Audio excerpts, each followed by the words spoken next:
Do you accept that you were non-physical energy before you came into this body? And do you understand that you didn't just blunder in? Do you get it that some sort of creation was happening from that non-physical vantage point before you got here? In other words, can you see that there was a vibrational essence of the very you that was born into your physical body before the you that was born into your physical body was the you that was born into your physical body? In other words, pre-paving was happening even before you got here. And now we just want you to understand that while you are here, now from your vantage point, you are pre-paving your future experience still. In other words, Source is still still very much in on what's happening to you next. Only now, instead of just non-physical projecting pure positive energy into the creation of you, now you in your physical form are projecting the creation from where you stand. First time we've said it to you that way. We want you to understand the creator that you are. So, here you are in your physical body, knowing what you don't want, which helps you to know what you do want. And every time you synthesize or sift through this wonderful contrast, you build or create this future manifestation, but present vibrational you. You get that? Future manifestation, but current vibrational you. And we are going to call this vortex of creation. We've been calling it your vibrational escrow, your vibrational reality. We just want you to get the sense that you are projecting you forward, and the non-physical part of you already went. Everything that you know as reality was vibrational reality first. And you, because of your emotions, have keen access to your relationship between where you stand right now in your physical, manifested this far body and who you have really become. We wrote a book a few years ago, and we gave it the best title that was ever given to a book. It was called Ask and It Is Given. And it tells that story, that when you ask from your contrasting experience, when you ask, it is given in such a full sense that the non-physical part of you literally becomes it. So whenever you feel negative emotion, it always means one important thing to you. It means you haven't yet become it. Every time you don't have enough money, you ask for more. You have created a veritable fortune in your vortex of creation. And the reason that we're calling it a vortex is because law of attraction is responding to the central theme of it. And what's the central theme in your vortex? The expanded version of you, the healthier you, the more prosperous you, the more loving you, the worthy feeling you. In other words, life has caused you to become this, but often you're so enamored with your physicality. Abraham, I can see and I can smell, I can taste, I can feel, I can touch.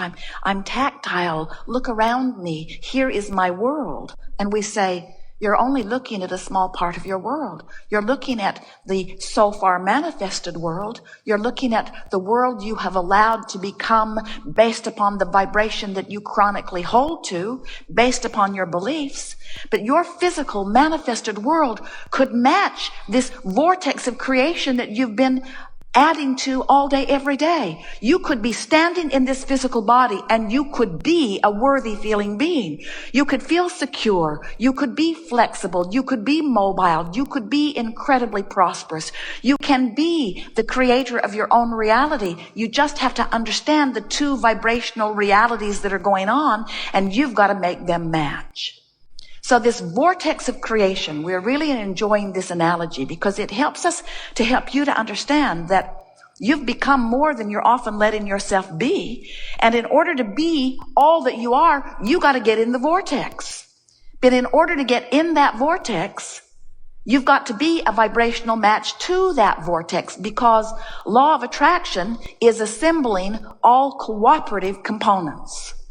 So you've put plenty of requests for abundance there, and vitality and clarity and well-being. And law of attraction is gathering all of the cooperative components to that. But if you're over here beating the drum of, I don't have enough right now, and I'm worried about where I'm going to get it, and it has not been good for me for a long time, and the people around me are having a hard time too, then without even meaning to, you're holding yourself by virtue of your observation of what is or what has already manifested for you. You're holding yourself in observation of your physical world in vibrational resistance or opposition to your non-physical vortex of creation. Esther loves it when she comes back to a city like this or back to her hometown and sees that landmarks are still there. In other words, it's nice to feel the stability of your physical reality. But you get so caught up in the stability of your physical reality that you don't let yourself expand proportionate or in the timing of your true expansion. When you ask for something, it's given now. Why don't you go where it's given? And then when we ask the question, are you enjoying the contrast of your time and place? Are you enjoying your new desires? You would say, yes, I am. I'm enjoying my new desires because I get one and I receive it. And then I get another idea and I receive it. And I get another idea and I receive it. Life's good out here on this leading edge of creation. So if there are things that you have been wanting that are not showing up, are taking way too long, or not seeming to show up at all, it's for only one reason. You've got a habit of thought. That's what beliefs are.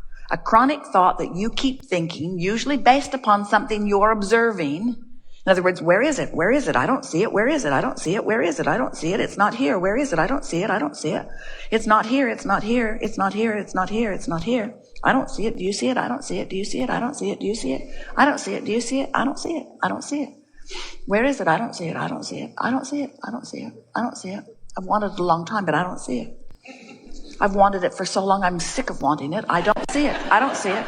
I don't see it. I don't see it. I've never seen it. I've never seen it. I've never seen it. It's not here. I've never seen it. I can't do it. I can't do it. I can't do it. I can't do it. Takes too long. It's too hard. I don't see it. Do you see it? I don't see it.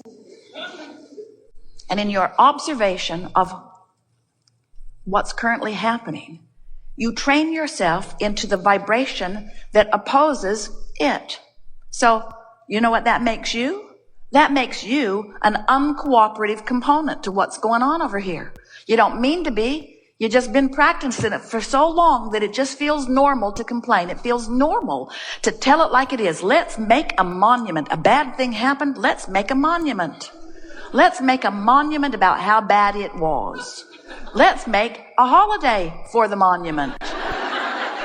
Let's make a law so that everybody has to know on this day that this monument represents that bad thing that happened.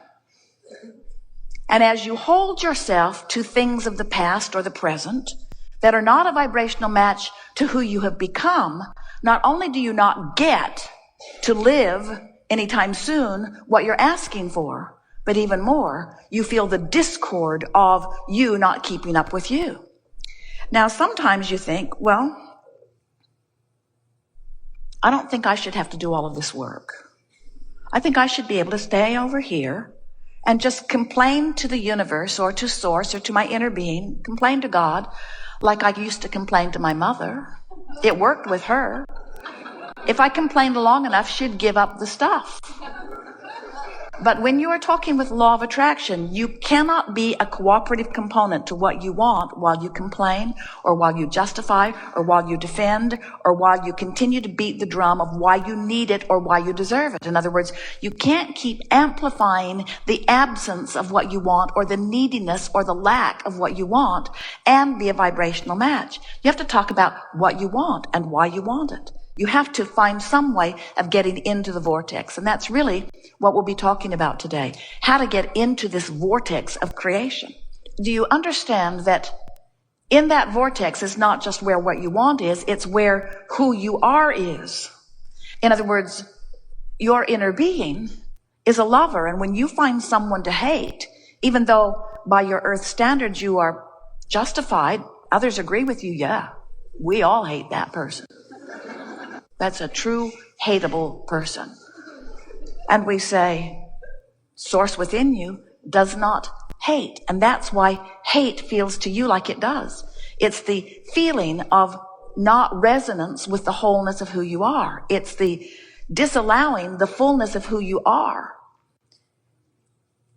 So occasionally Esther says, as she stands outside her vortex, while we are standing over there inside her vortex, Esther will say, Abraham, I really think you should come over here with me because I know I'm right. This is true. This is a true thing that I'm focused upon. And we say, we never come over there where you are outside the vortex of well-being. You have to come in where we are. We never stop being what you have become. And we never stop offering a signal of it. And we never stop, by law of attraction, summoning all cooperative components. And you, because you are the creator of the seed of this, you are called in the most powerful way eternally. But if you harbor thoughts that don't let you come, then you can't come because you are a vibrational being, as are we. You are vibrational first and foremost, and all this other stuff, all of this physical trapping, is just the wonderful extension of creation. So it's always accurate to say, if your life had not caused you to become more, then you would not feel discord when you don't become it. And sometimes you know that. You say, I wish I didn't want that. I felt better before I wanted that. And we say, if you felt better before you wanted it, it only means the larger part of you wants it, and the physical part of you is denying it by virtue of a chronic thought. That's what doubt is. Doubt is the feeling that you get when you've got an opposite thought more active in you than the thought of what you really want and who you really are. Sort of get it? Once you understand these two vibrational aspects of you, you're now going to understand everything that you've ever lived or everything that anybody else is living. In other words, there are no mysteries once you understand the laws of the universe. And the laws of the universe are very simple. So in this non-physical vortex, everything vibrational that is likened to your desire has already been assembled. That's why we can look into your vortex of creation and let you know it is absolute that what you want is done. The expanded, evolved version of you is vibrationally completed. But then you say, but Abraham, I'm here in a physical body, in a physical world. I want manifestations around me. And we say, and they will come, but not until you cue yourself up vibrationally and become a match to the precursor of all creation. You've got to bring yourself vibrationally up to speed, and it is our promise to you that the physical trappings will show themselves to you. But there's one thing that we want to say to you. You didn't come for the physical trappings, and we're not trying to talk you out of them. We want you to have them. You came for the exhilaration of coming into alignment with you. You came in this body knowing that contrast would help you to expand. And you knew that once the expansion had taken place, that the sweetest ride of your life would be in the getting up to speed with that expansion. It's not just the getting of the stuff or the landing of the relationship or the deposit into your bank account of the dollars that you're seeking. It's not only the manifestation that is meant to give you those good feelings. It is the emotional alignment that is responsible for the good feelings. And if you can get this thing that we're going to say to you next, your life will be blissful from this point forward. If you can be happy in anticipation of what's coming, you'll be happy forevermore, and everything you want will come quickly. You have to look forward and be happy in anticipation of what's coming. Happy in anticipation of what's coming. Because when you're hopeful, you're on the brink of your vortex. And when you're on the brink of your vortex, it brings you in. Frequently. And when you get in there, you have full sight. When you get into the vortex, vibrationally speaking, when you are up to speed and in that vortex, that's when you start rendezvousing with the things that really matter. That's when meaningful things start happening. That's when the speed of life picks up. That's when you feel vital and alive and frisky. That's when your feeling of passion comes over you. That's when you begin living exactly as you knew you would when you came. You did not come forth to suffer. You did come forth to sift contrast, but it was your plan to launch the rocket, then turn your attention to the idea in anticipation of the receiving of the desire and ride that joyful wave to its completion. And you knew that there would always be another platform and another set of contrasting experiences and another rocket.